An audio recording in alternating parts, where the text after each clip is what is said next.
We all have something that we have loved from our past that we always keep close to our hearts. They invoke fond memories and emotional feelings that could be tied to events, material things, or media.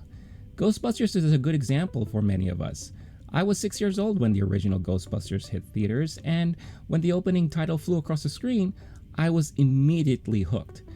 I would then beg my mom for toys, shirts, watch the cartoon when it came on air, and eagerly await for part 2 when it came out in 1989. However, is too much nostalgia a bad thing? Some may think so after watching Ghostbusters Afterlife. It felt like it was done to create an homage to the original movie. Fan service, that may be a term that is overused, and I won't be surprised if this term is used to describe this film. All throughout, you are reminded of the original, from the score to certain Easter eggs and nods that harken back to the 1984 classic. However, for myself, it really didn't bother me. Why? Because I'm a huge sucker for this stuff. I felt myself smiling all through the movie, even when certain events unfolded that I've been dying to see for years felt flat. I was still very much entertained. Story-wise, I would say that Ghostbusters Afterlife is a true sequel to the original. It's funny how all references and throwbacks were to the first movie, totally ignoring the events that transpired in the second as if it was done on purpose. However, I would compare this movie to Star Wars The Force Awakens in regards to how it felt almost like a rehash of the original. With the exception of the main characters that we were introduced to for the first time, I do feel like I didn't really learn or witness anything too new from the Ghostbusters lore. That being said, this does feel like a perfect Ghostbusters movie to introduce to a newer generation that could possibly get them interested and revisit the original for the first time if their parents weren't cool enough to show it to them already. The actors actually really had great chemistry throughout the film, and surprisingly enough, so did the kids. McKenna Grace, who plays Phoebe, the granddaughter of Egon Spengler, took over his persona and played the very nerdy, serious personality who does awkward really well and made you believe that genius of Egon totally skipped a generation and landed well within this little girl.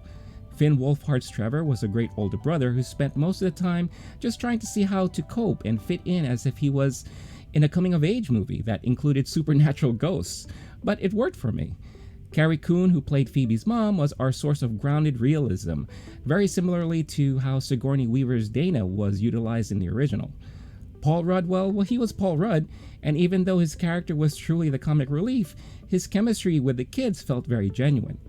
The breakout, however, for me was Logan Kim, who played Podcast, the supernatural and mystery podcaster who felt like a younger version of Ray Stantz. He was extremely charming and stole a lot of the scenes he was in for me. The action and special effects were obviously updated from the previous movies, but it felt very familiar. Each time you hear the proton packs power up or the sirens of Ecto-1 blast, you can't help but get a warm feeling in your heart. Don't be surprised if a common ask on every kid's Christmas list is one of those new Stay Puft Marshmallow guys, because those things were extremely cute and reminded me of a cuter form of Gremlins. There was definitely a lot of humor mixed in with spooky moments throughout the movie, and I think this was thanks to the father and son collaboration between Jason and Ivan Reitman. Jason really wanted to take what his dad did 37 years ago and pay homage to that type of storytelling while keeping things fresh for the modern age. Now, without giving anything away, there are some cool surprises in the third act and ending of the film that will please the diehard Ghostbusters fan.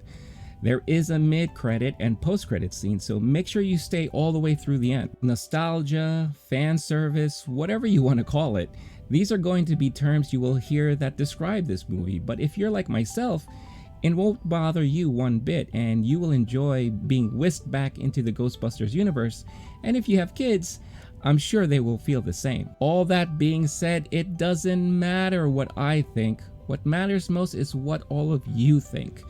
Are you planning to watch Ghostbusters Afterlife, or have you done so already?